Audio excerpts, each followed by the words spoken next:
Well, to be very honest with you, I wanted doctors and lawyers and college graduates. I never got that. At 91 years old, Shirley Jones sits in her sun-drenched living room, surrounded by the ghosts of Hollywood's golden age. The afternoon light catches the silver in her hair, transforming it into something almost ethereal, like the halo of a mischievous angel. Her eyes, those same eyes that captivated audiences in Oklahoma and The Music Man, still sparkle with that unmistakable blend of innocence and knowing that made her a star.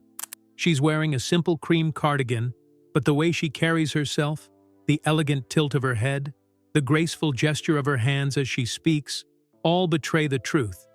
Shirley Jones never stopped being a movie star. "You want to know about the men?" she asks, her voice still carrying that distinctive sweetness, though now seasoned with decades of laughter and lived experience.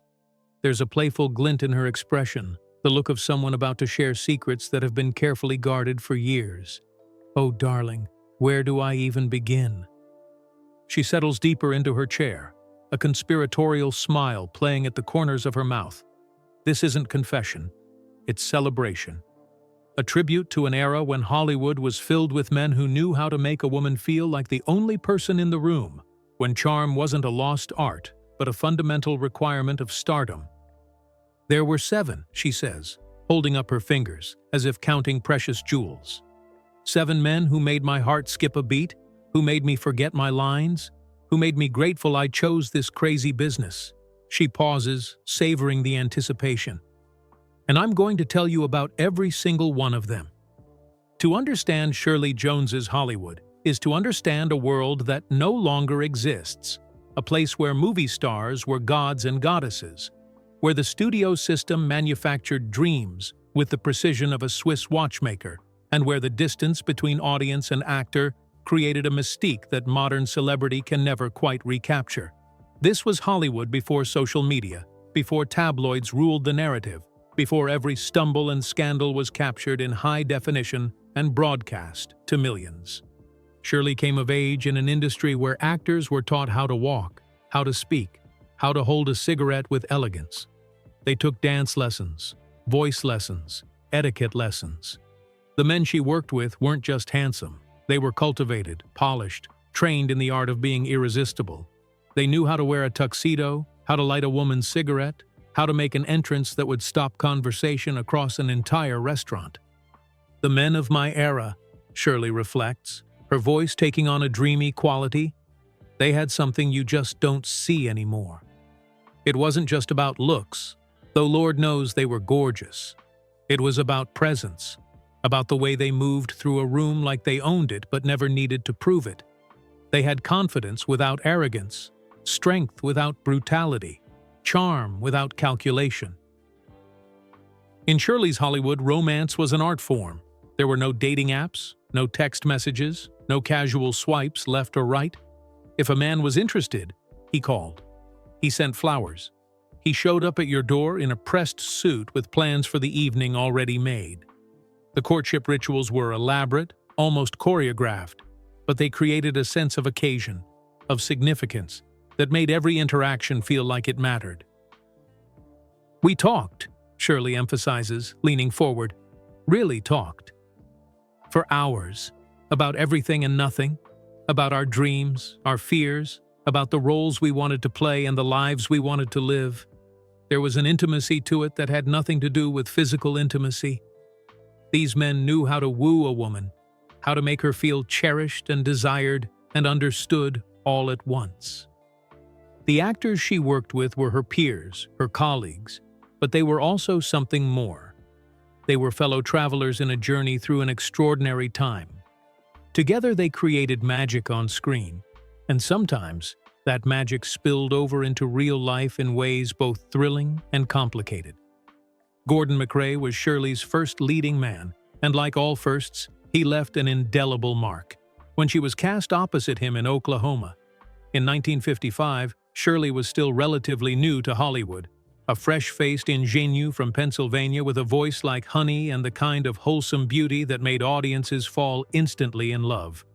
Gordon was already established, a radio star and recording artist with a baritone so rich and warm it seemed to emanate from somewhere deep in the earth.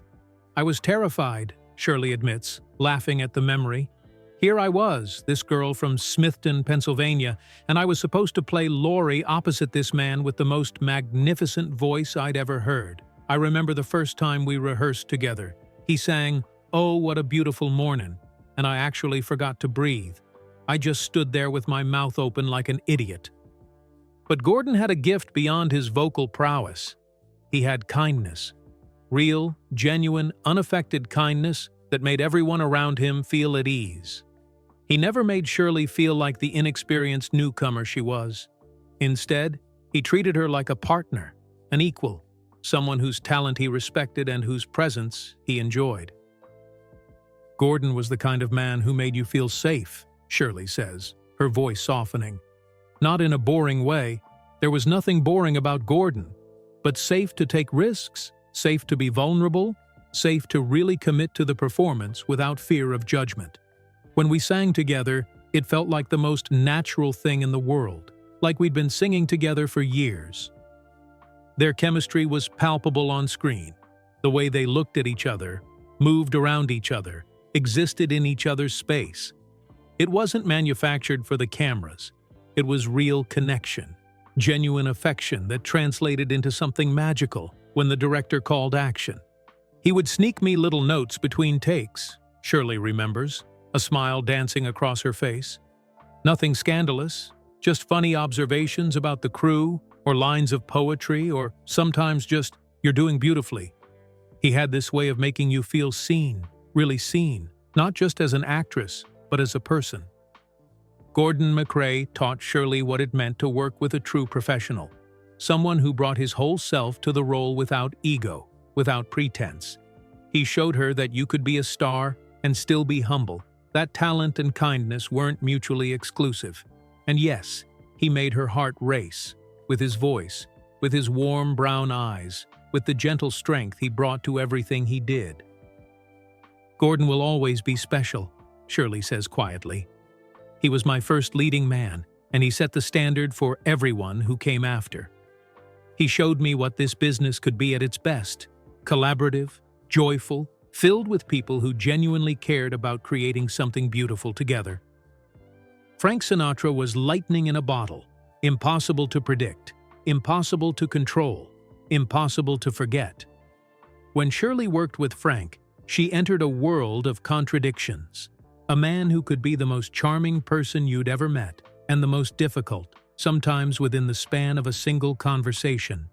But that unpredictability, that edge of danger, was precisely what made him magnetic. Frank didn't walk into a room, Shirley says, her eyes brightening at the memory. He arrived. It's different. There's this energy that comes with certain people, this crackle in the air, and Frank had it in abundance. You always knew when he was around, not because he was loud or showy, but because the entire atmosphere changed. Sinatra's eyes were legendary, those famous blue eyes that could seduce, intimidate, or comfort, depending on his mood and his audience. When he turned his attention on you, it felt like standing in a spotlight, thrilling and terrifying in equal measure. He had a way of looking at a woman that made her feel like the most fascinating creature he'd ever encountered, even if that attention might shift to someone else in the next moment. Frank could be moody, Shirley acknowledges with a knowing smile. Oh boy, could he be moody. Some days he'd be the life of the party, cracking jokes, singing spontaneously, making everyone around him feel like they were part of something special. Other days, he'd be distant, brooding, wrapped up in whatever demons were chasing him. You learned to read the signs, to know when to approach and when to give him space. But when Frank was on, when he was present and engaged, there was no one quite like him. He was brilliant, not just as a performer, but as an observer of human nature. He understood loneliness, longing, the ache of unfulfilled desire, and he channeled all of that understanding into his music. When he sang, he wasn't just hitting notes.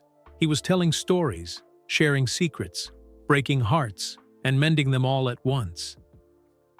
I remember watching him record once, Shirley recalls. He did it in one take. This impossibly beautiful, heartbreaking ballad.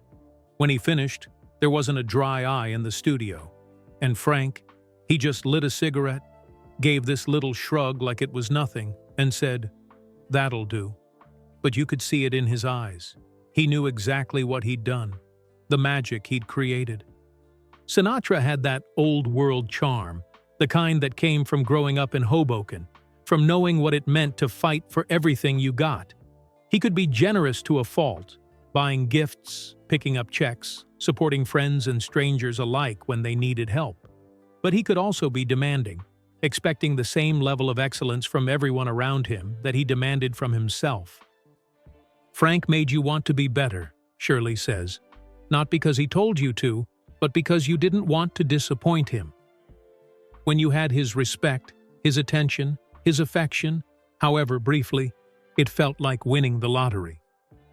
The legend of Frank Sinatra has only grown with time, but Shirley knew the man behind the myth, and she treasures those memories, the late-night conversations, the impromptu performances, the moments when Frank let his guard down and showed the vulnerable soul beneath the swagger.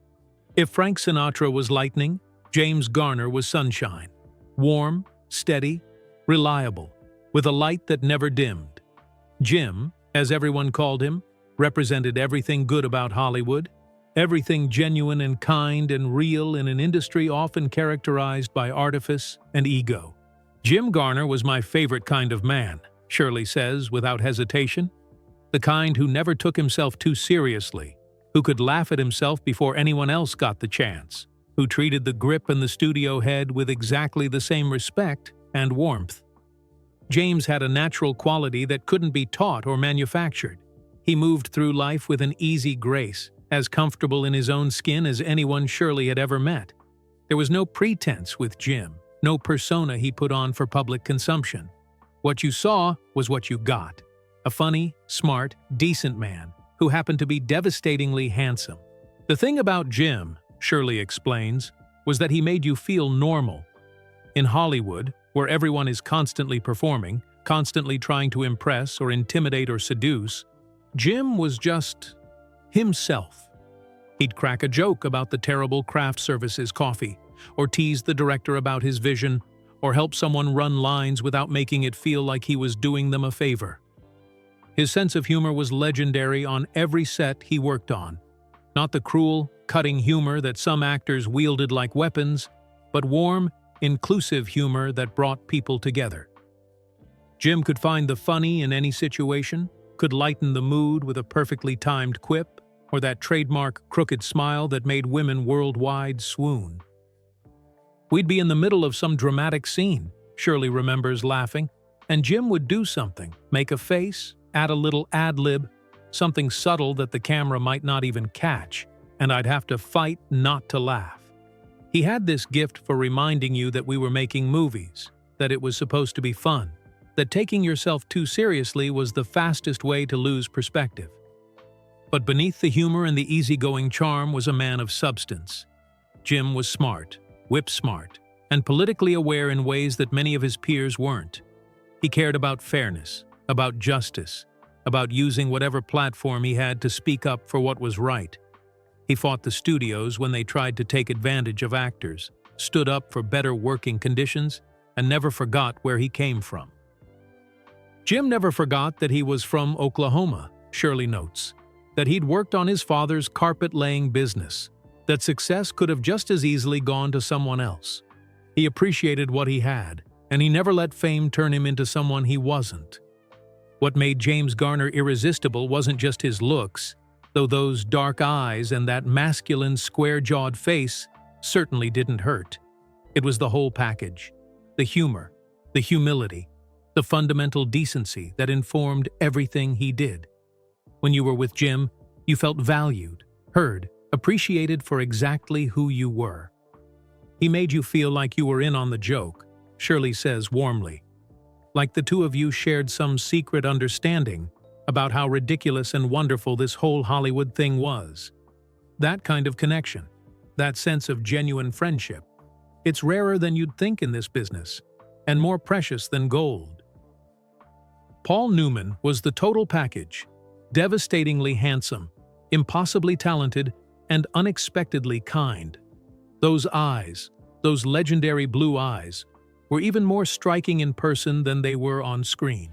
But what really made Paul special was the man behind those eyes. Paul Newman, Shirley says, shaking her head in wonder, was one of those rare people who actually exceeded his own myth. The more you got to know him, the more impressive he became. It would have been so easy for someone who looked like that, who was that talented, to be arrogant or self-absorbed. But Paul was the opposite. He carried himself with a quiet confidence that didn't need validation. Paul knew he was good, he'd be a fool not to. But that knowledge didn't translate into ego. Instead, it gave him the freedom to focus outward, to really see and engage with the people around him, to bring the same intensity and presence to a casual conversation that he brought to his performances. I remember talking to Paul at some industry function, Shirley recalls. One of those tedious cocktail parties where everyone is networking and schmoozing. Paul and I ended up in a corner talking about our kids, about raising families in this crazy business, about trying to give them normal lives despite all the abnormal circumstances.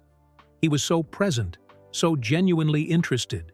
He asked questions and actually listened to the answers. You know how rare that is, especially with someone of his caliber? Paul's commitment to his craft was legendary, but so was his commitment to his family, particularly to his wife Joanne Woodward. In Hollywood, where marriages dissolved faster than sugar in hot coffee, Paul and Joanne were an anomaly, genuinely devoted to each other, partners in every sense of the word. Paul used to say, "Why go out for a hamburger when you have steak at home?" Shirley remembers with a smile. And he meant it.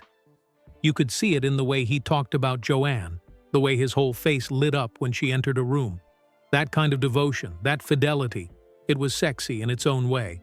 It showed character, integrity, depth. But Paul wasn't just a faithful husband. He was also a social activist, a race car driver, an entrepreneur who created Newman's Own and gave away every penny of profit to charity. He contained multitudes, this beautiful, talented, complex man who refused to be limited by anyone's expectations. What struck me about Paul, Shirley reflects, was his sense of purpose. He wasn't just an actor who happened to do some charity work. He was someone deeply committed to making the world better in whatever ways he could. The salad dressing empire, the hole-in-the-wall gang camp for sick children, these weren't publicity stunts. They were expressions of who he was at his core. Working with Paul meant working with someone who brought absolute commitment to every scene, who wasn't afraid to be vulnerable or raw or emotionally exposed. He trusted his fellow actors, trusted the director, trusted the process, and that trust created an environment where everyone did their best work. And yes, Shirley adds with a mischievous grin, he was absolutely gorgeous. Those eyes, that smile, the way he looked in a racing suit or a tuxedo or just jeans and a t-shirt, Paul Newman was talking proof that God has a sense of aesthetics. But what made him truly irresistible was everything else: the kindness, the commitment, the quiet strength, and the playful humor. He was the real deal. Cary Grant represented the pinnacle of sophistication, the gold standard by which all leading men were measured. Born Archibald Leach in Bristol, England, Cary had transformed himself into the embodiment of elegance, wit, and charm, the man every woman wanted and every man wanted to be. Cary Grant was like no one else, Shirley says, her voice taking on a tone of reverence. There was something almost otherworldly about him, this perfect combination of masculine strength and feminine grace, of British reserve and American warmth, of comedy and drama. He could do it all, and he made it look effortless. What made Cary so compelling was the mystery he maintained. Even when you were talking to him, even when he was being charming and engaging and present, there was always something held back, some core part of himself that remained private, unknowable. That reserve only made him more intriguing. Cary never tried too hard, Shirley observes. That was his secret. He understood that real charm isn't about performance. It's about making the other person feel good about themselves. When Carey talked to you, he had this way of making you feel like the most fascinating woman in the world. Not through flattery, but through genuine interest, through the way he listened and responded and engaged. His timing was impeccable, both as an actor and as a person. Carey knew exactly when to speak and when to stay silent, when to advance and when to retreat, when to be serious and when to unleash that devastating wit. He'd honed these skills over decades, from his early days in vaudeville through his ascension to Hollywood royalty. I remember watching Carey at parties, Shirley says. He'd stand there with a drink in his hand, perfectly dressed, of course. Carey was always perfectly dressed, and people would just gravitate toward him. He didn't have to do anything.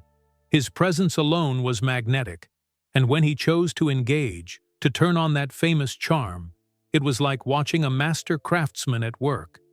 But Cary Grant, for all his sophistication and polish, was also deeply insecure. Beneath the suave exterior lived a man who never quite believed he deserved his success, who was constantly working to maintain the illusion of Cary Grant while Archie Leach looked on in wonder. I think that's what made him so good at what he did, Shirley muses. That insecurity kept him humble, kept him working, kept him from taking his gifts for granted. He knew better than anyone that Cary Grant was a construction, a role he played, and he was determined to play it well. His romantic technique was subtle but effective. Cary didn't overwhelm you with aggressive pursuit. He suggested, implied, created possibilities without ever pushing. A look that lasted a moment too long. A touch on the arm that conveyed more than words. A compliment delivered in that distinctive accent that made even the most ordinary phrase sound like poetry. Cary made romance feel sophisticated, Shirley explains, like it was something adults did, something that required finesse and patience and subtlety. In an era where masculinity was often equated with brute force, Cary showed that real power lay in restraint, in the things unsaid, in the tension of what might happen rather than the certainty of what would. The elegance that defined Cary Grant extended to everything he did, the way he moved, the way he wore clothes, the way he treated people regardless of their status. He understood that true class wasn't about money or fame. It was about respect, consideration, grace under pressure. Cary Grant was the fantasy, Shirley concludes. The impossible dream of perfection that somehow walked among us. Was he real? Yes and no. He was Archie Leach playing Cary Grant, playing various roles, but somewhere in all those layers was a good man trying his best. And that effort, that commitment to being Cary Grant, even when it must have been exhausting, there was something heroic about it. Rock Hudson was a gentle giant, a man whose towering height and movie star good looks could have been intimidating if not for the warmth and kindness that radiated from him like sunshine. Rock represented a particular kind of masculinity, strong but not threatening, confident but not arrogant, successful but never superior. Rock was one of the sweetest men I ever knew, Shirley says, her expression tender. In an industry full of egos and insecurities, Rock was just this big, gentle presence who made everyone around him feel comfortable and valued. He never forgot what it was like to struggle, to be unsure, to need help. Born Roy Scherer Jr., Rock had come to Hollywood with dreams like thousands of others, but unlike most, his dreams came true. The studio system molded him, created him, turned him into one of the biggest box office draws of the 1950s and 60s. Through it all, Rock maintained his essential decency, his fundamental kindness. Rock had this laugh, Shirley remembers, smiling, this big, genuine, booming laugh that made you want to laugh along with him. He found joy in things, in his work, in his friendships, in the simple pleasures of life. Despite all the complexity in his personal life, despite the secrets he had to keep, Rock chose joy whenever he could. Working with Rock Hudson meant working with someone who took the job seriously, but never took himself too seriously. He could laugh at himself, at his mistakes, at the absurdities of Hollywood. That self-deprecating humor made him beloved on every set, made crews work harder and other actors raise their game. Rock was a team player, Shirley notes. He understood that making a good movie required everyone doing their best, not just the stars, but the cinematographer, the costume designer, the person holding the boom mic. He treated everyone with the same respect and friendliness, and people responded to that. They'd go the extra mile for Rock because they knew he appreciated it. His kindness extended beyond professional courtesy. It was genuine, personal, individualized. Rock remembered people's names, asked about their families, noticed when someone was having a hard day. In a business that often treated people as commodable, Rock saw the humanity in everyone. I remember once Rock noticed that one of the young production assistants was upset about something, Shirley recalls. Between takes, he just went over and talked to her, found out what was wrong, and helped her work through it. He didn't have to do that. He was the star. He could have ignored her completely. But that wasn't Rock. He saw someone hurting, and he responded with compassion. Rock's public persona as a romantic leading man was carefully constructed by the studios, but there was truth in it too. He was romantic, not in the sexual sense necessarily, but in the broader sense of believing in beauty, in love, in the possibility of happy endings. His films sold hope, and Rock believed in that hope even when his own life was complicated. Rock Hudson represented safety, Shirley reflects. When you were with Rock, you knew you'd be treated well, that your dignity would be respected, that you'd be seen and valued as a person. In Hollywood, where so many men saw women as conquests or competitions, Rock saw us as colleagues, as friends, as equals. That was revolutionary, in its own quiet way. The tragedy of Rock's death from AIDS in 1985 shocked the world and changed the conversation around the disease. But for those who knew him, the tragedy wasn't just his death. It was that he'd had to hide so much of himself, to live a double life, to pretend to be something he wasn't in order to maintain his career. Rock deserved to be himself, Shirley says softly. He deserved to love who he loved openly, without fear or shame. But that wasn't the world we lived in, especially not in Hollywood in those years. What breaks my heart is that Rock, who was so kind to everyone, couldn't be kind to himself, couldn't live his truth. But the Rock I knew, warm, funny, generous, kind, that was real. That was the true Rock Hudson, and I feel privileged to have known him. Robert Redford was cool California personified, all sun-bleached hair, effortless charisma, and an intelligence that burned beneath the surfer boy surface. Bob wasn't just another pretty face. He was an artist, an activist, a man who thought deeply about his craft and his place in the world. Bob Redford was different from the others, Shirley observes. He came from a different generation, represented a different kind of masculinity. Where the others were polished and practiced, Bob seemed almost unaware of his own appeal. He had this natural, organic quality, like he'd just wandered off a beach or out of the mountains and accidentally ended up in front of a camera. That naturalness was deliberate, of course. Bob was far too intelligent and too committed to his craft for anything to be truly accidental. But he understood that in an era of increasing cynicism, authenticity was the most valuable commodity. He brought that authenticity to every role, every interaction, every choice. What struck me about Bob was his thoughtfulness, Shirley continues. He didn't just act. He thought about what he was doing, why he was doing it, what it meant. He chose roles carefully, worked with directors he respected, used his platform to tell stories that mattered. He wasn't content to just be a movie star. He wanted to be an artist. Redford's intelligence was evident in conversation. He read widely, thought deeply, and engaged with ideas in ways that many of his peers didn't. He could discuss politics, environmental issues, the craft of filmmaking, the state of American cinema, all with an insight and passion that revealed a mind constantly working, constantly questioning. Bob made you think, Shirley says. Conversations with him weren't just small talk or industry gossip. He wanted to understand things, to get beneath the surface. And he listened, really listened, when you talked. He had this intensity of focus that could be a little unnerving if you weren't used to it, but it was also incredibly flattering. When Bob Redford was listening to you, you had his complete attention. His looks were almost beside the point, which is saying something given that Bob Redford was one of the most beautiful men ever to appear on screen. But the looks were simply the packaging for something much more interesting, a restless intelligence, a commitment to using his fame for purposes beyond self-aggrandizement, a vision of what cinema could be. Bob understood that being a movie star gave him power, Shirley notes, and he used that power thoughtfully.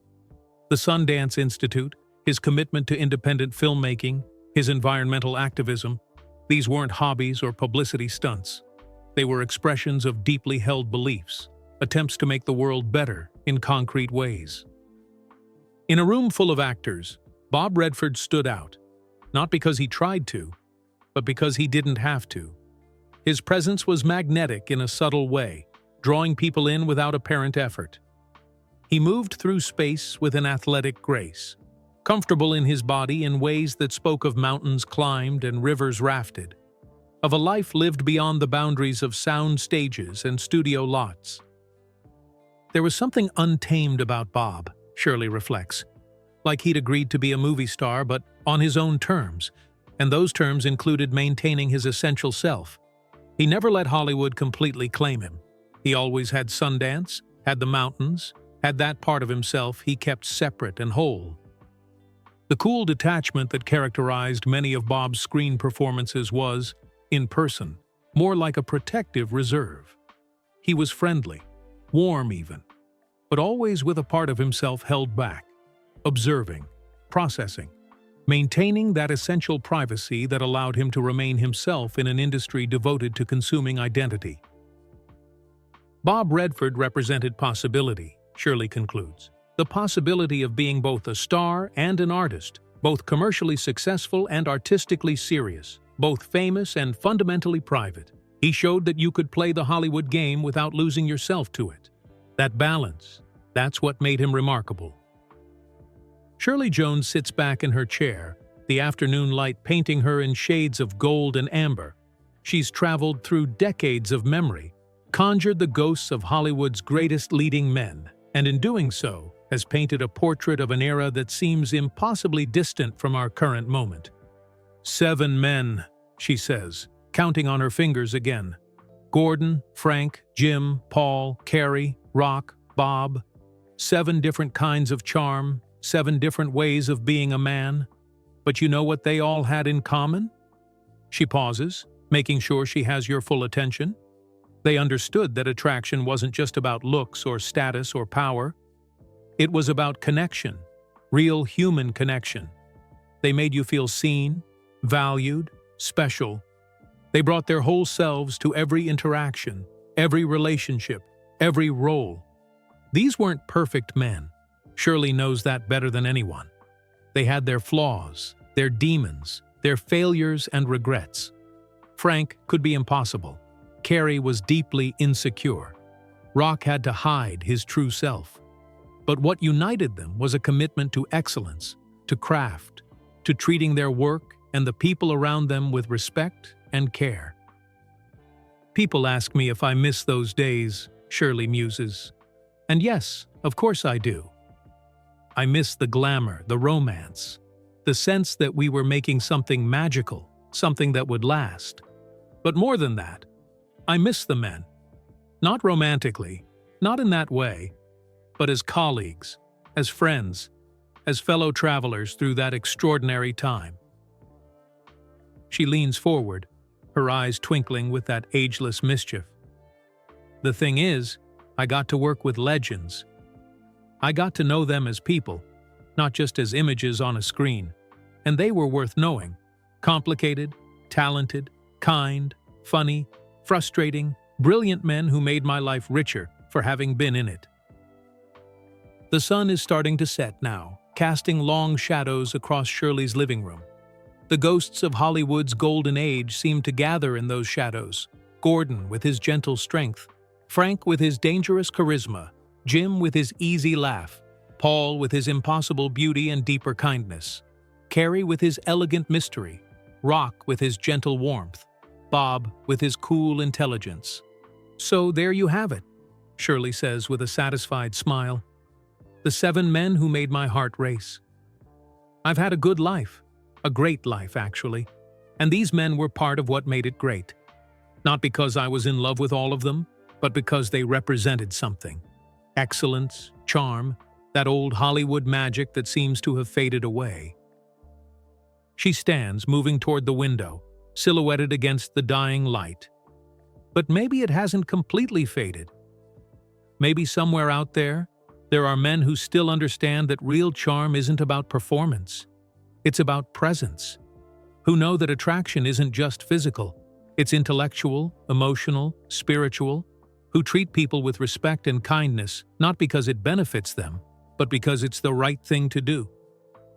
Shirley turns back, one last smile playing across her features.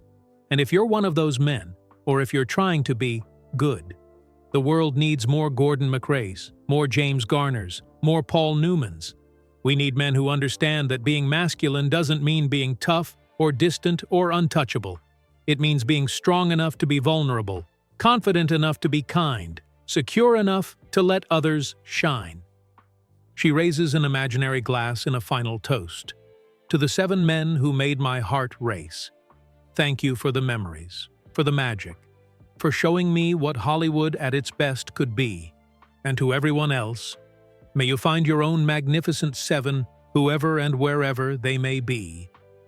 The room is almost dark now, but Shirley Jones's smile still lights it up. That same smile that charmed audiences for decades. That same warmth and grace and timeless beauty that made her not just a star, but a legend. Now, she says with a wink, if you'll excuse me, I have a dinner date. A lady never stops living, you know, not while there's still magic to be made.